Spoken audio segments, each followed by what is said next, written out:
meron tayong matatanda sa bahay, we should have a very loving environment.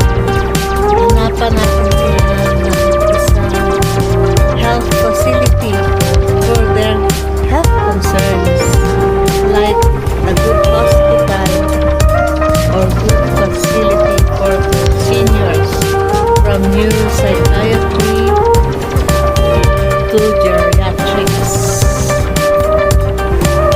Yun ang dapat sa mga matatanda, kasi mahirap maging matanda.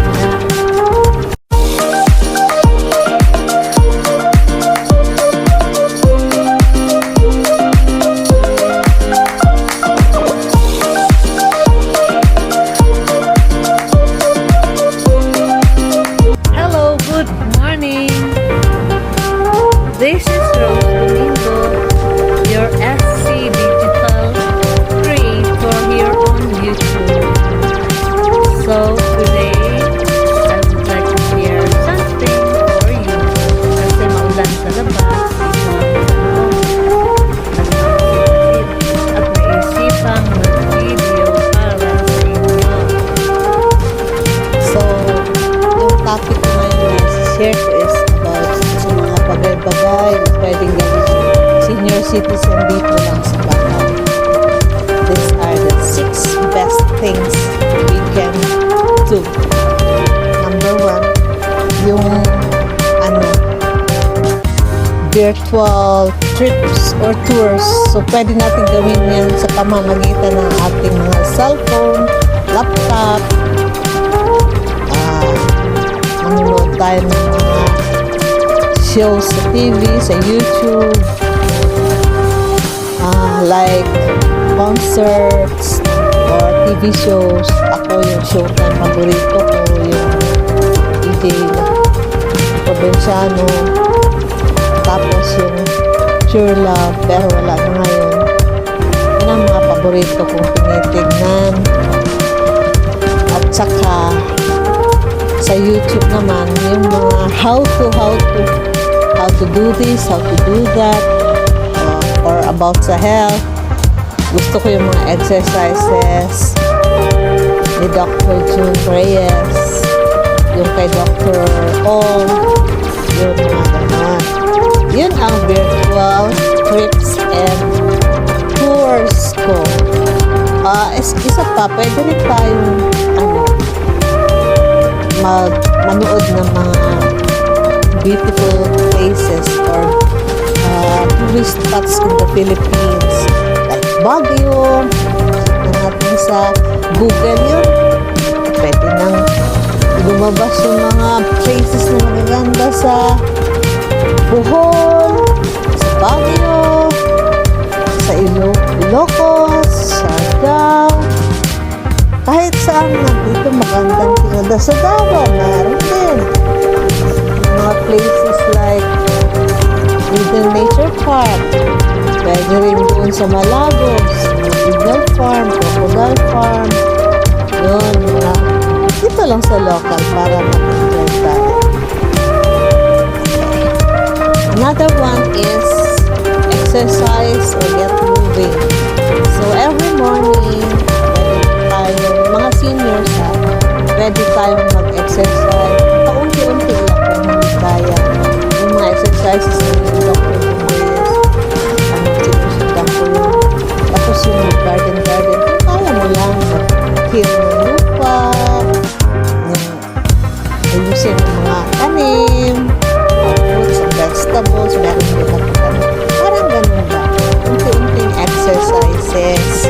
Galaw-galaw. Yan, smile. Tawa. Ganun ang ginagawa ko sa morning. So, yun ang pwedeng gawin. Isa sa pwedeng gawin ng mga seniors na nandito lang sa bahay. Okay. Another one, pwedeng gawin natin dito sa bahay ng seniors. Yung mga artistic hobbies natin. Like, bougainvillea, crossstitch, or arrange ng mga bulaklak, sewing, crayons, coloring book ba? Or scrapbooks, pwede rin. Ganun. Yung masisiyahan ka. Basta, skills mo. Diba marami naman tayong mga content skills. So, yung pwede natin pagkaabalan dito sa bahay para hindi mabagot. Problema kung masyado tayo seryoso. Uupuan tayo kailan pagkatapos ng pandemic. Eh wala. Ganito na talaga ako siguro. So, hahanap tayo ng paraan. Yun ang isang paraan. Another one. Mag-schedule tayo ng video calls sa mga friends, sa mga relatives, and kapamilya natin. Kami ng mga anak ko, meron kami group chat. Matawag ng anak ko na nasa malayo every now and then, kahit anong time, meron siya, meron, gano'n. Mag-form tayo ng mga group chats. Kahit sa amin, group chat ako sa clan namin. Doon sa subdivision, doon sa homeowners association, meron pa kami group chat na may marketplace sa subdivision pa rin. Group chat sa mga kapatid ko at pamangkin. Group chat with my kids. Group chat sa aking mga batchmates sa high school. Group chat sa isang product na pinopromote ko. Yung group chats. So, sa pamamagitan ng mga ganyan na video calls, kahit once a week lang, yung mga matatanda ba, parang hindi masyadong gawin araw. Okay.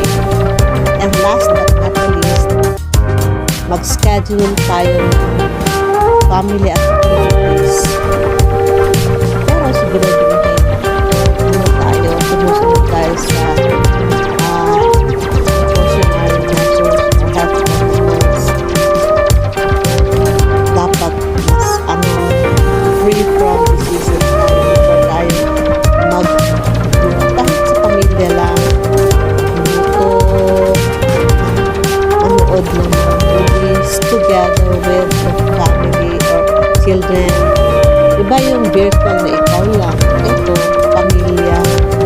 So, parang mas masaya. Ano kayo ng activity mo? Yung paborito ng mga matatanda, gawin ng mga matatanda, ganun, kumain ng ice cream. Kumain ng ice cream. At saka pizza. Yun. Kahit once a month lang, pwedeng ganun. So, para masaya naman ang buhay-buhay. Hindi malungkot masyado sa panahon ng pandemic. Hindi natin alam kasi very active ang COVID-19. Tsaka magpabakuna tayo. Yes, pagpabakuna tayo. Huwag tayong maniwala sa mga fake news. Let's protect ourselves. Kasi ang matatanda, mas malaki ang percentage na ma-infect tayo at mababa yung immune system ng mga matatanda. Kaya dapat may protection. At saka salamat sa government, national government, na inuna yung mga matatanda at saka yung may mga comorbidities para bigyan ng vaccination. Okay? That's all for today's topic. Sana nandito kayo para magkausap-usap tayo, but through this video, I would like to see you again soon for another topic that I could discuss with you. Please like, write your comments, share, and subscribe.